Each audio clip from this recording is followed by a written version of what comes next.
Okay, so we're ready for section 1.4. This is going to be a little shorter than the last one, and this should be all review material for you. We're going to talk about linear functions and slope. So as you remember, slope is represented by the letter m. It is also denoted as change of y over change of x. That delta symbol is the Greek letter delta, and it refers to any change. In other words, the difference between something. So we also call it rise over run, or the formula that you're familiar with, y sub 2 minus y sub 1 over x sub 2 minus x sub 1.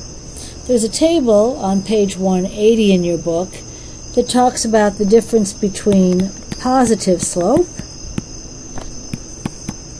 and positive slope is a slope of a line that rises as it goes to the right.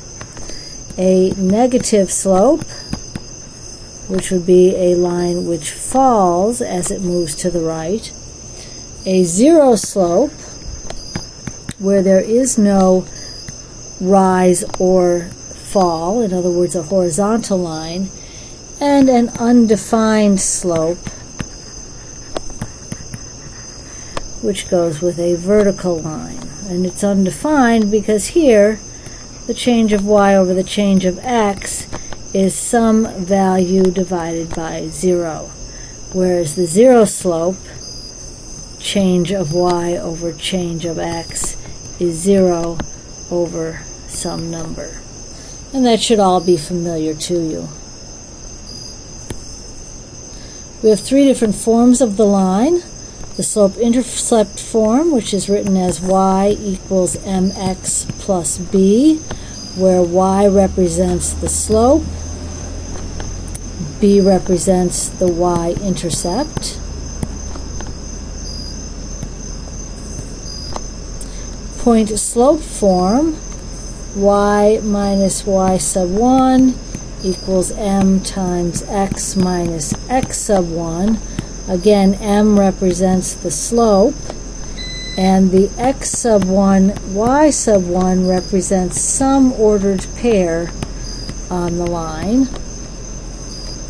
And standard form, ax plus by equals c. And in the standard form, the a, b, and c don't really represent features of the graph. As a matter of fact, when we use this form, we are almost always going to translate it into another form. Although this form does allow us to find both intercepts quite easily. In other words, we can plug in x equals 0, which will help us to find the y-intercept, or we can plug in y equals 0, which allows us to find the x-intercept. So the three forms of a line. Again, these should all be familiar to you. We shouldn't have to be doing a whole lot in this section, but just getting some review notes into your notebook. Horizontal and vertical lines. We've already said that a horizontal line has a slope of 0. It can be represented by y equals any value. We normally use b to represent the y value.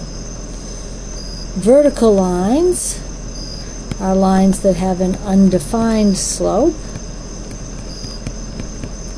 and they can be represented by x equals some value. Again, review material, and there shouldn't be any problems here. The last thing is we're going to look at the general form one more time, and again, this is ax plus by equals c. Generally, when we write an equation, we are going to write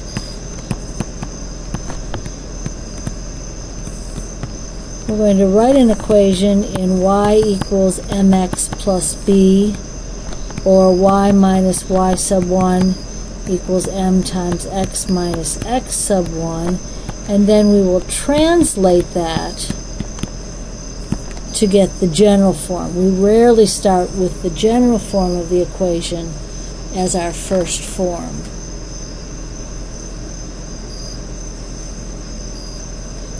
Again, all of this should be review. If when you're doing your homework you find difficulty with some of the problems, look back at some of the examples in the book, but I feel confident that this should be something very simple for you.